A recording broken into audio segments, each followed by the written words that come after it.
Solving equations with fractions. Before we solve equations with fractions, let's review what the LCM, or the least common multiple, is. A least common multiple is the smallest number that two or more numbers divide evenly into. And sometimes they're easy to determine, and other times it's not. So let's come up with a method that'll work every time. So the first two numbers I want to find the least common multiple are the numbers 4 and 8. Well, obviously 8 is the least common multiple, but let's come up with a procedure that'll work for all.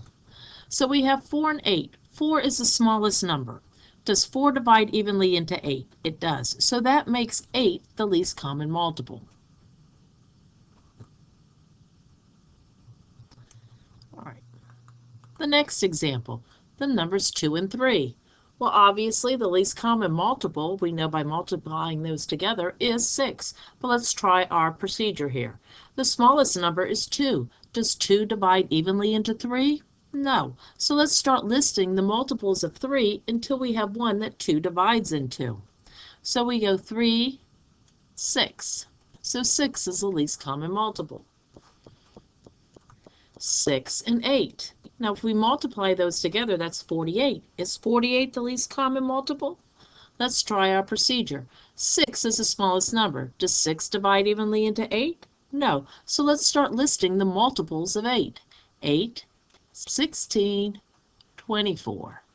24 is the least common multiple because 6 divide and 8 divide evenly into it. All right, so on page 10, we'll be working examples 1 and 2.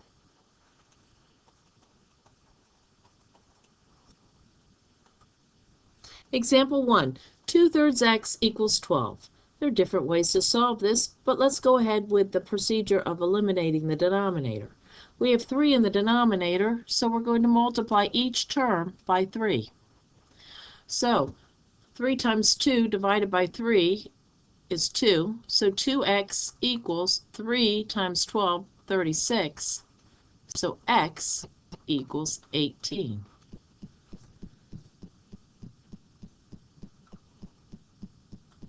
Example 2, y minus 1/4 equals 3. Different ways to solve this. Let's solve it by eliminating the denominator. So we have a denominator of 4. So we're going to multiply each term by 4. So 4 times y is 4y minus 4 times 1 divided by 4 is 1. 4 times 3 is 12. Now I'm going to add 1 to both sides. And that's going to give me 4y equals 13. And then I'm going to divide by 4. So y equals 13 fourths. So 13 fourths minus 1/4 gives me 12 fourths. 12 fourths is equal to 3. Work a few more examples. On the next page 11, we'll do examples number 1 and number 2.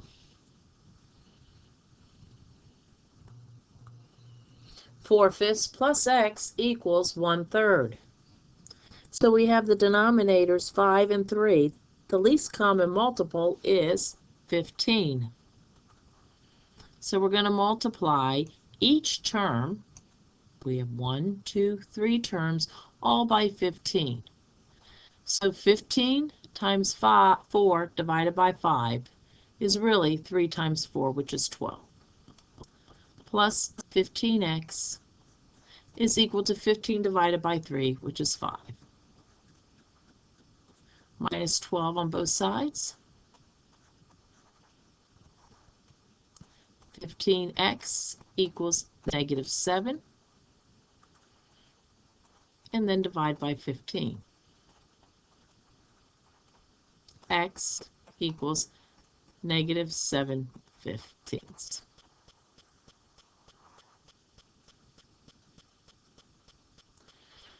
So to check that, to get a 15 here, we'd multiply that. So we'd have 12/15 minus 7/15 is 5/15, which is 1/3.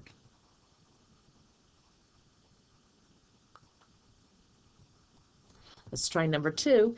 X minus 2/3 equals 3 1/2. So before we begin, we have a mixed number here of 3 1/2.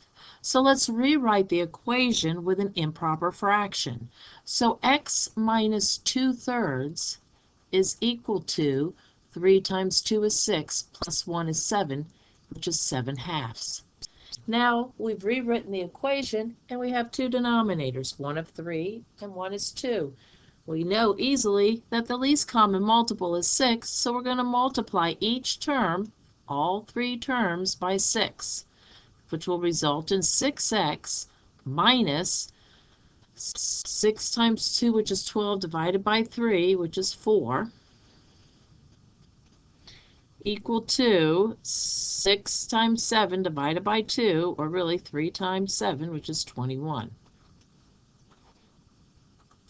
Add 4 to both sides. 6x equals 25. Divide by 6.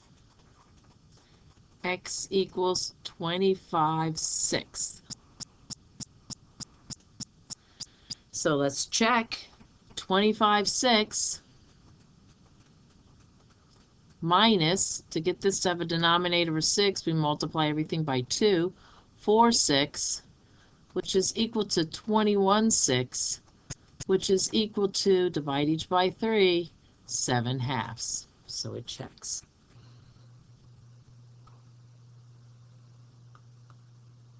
We'll work two more examples on page 12, number 10 and number 11.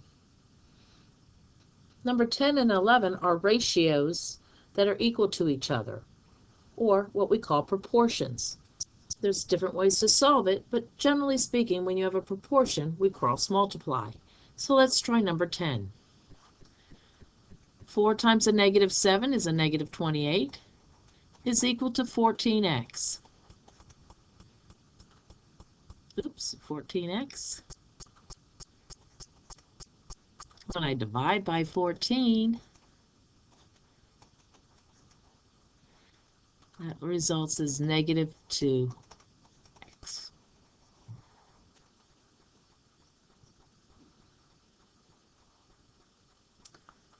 Number 11. 4 divided by x minus 2 is equal to 14 over negative 7. So in this instance, we have an algebraic expression in the denominator. So one way to solve for that, first of all, what I always like to do is put parentheses around that to know that they're going to travel together. So I'm going to go ahead and cross multiply. 4 times a negative 7 is a negative 28. And then I'm going to take 14 times the quantity x minus 2. That's why I like to put the parentheses, so that I'm ensuring that I distribute the 14 to each number. So let's go ahead and distribute. Negative 28 is equal to 14x minus 28. I'm going to add 28 to both sides. And 0 is equal to 14x. And then if I divide each side by 14, x is equal to 0.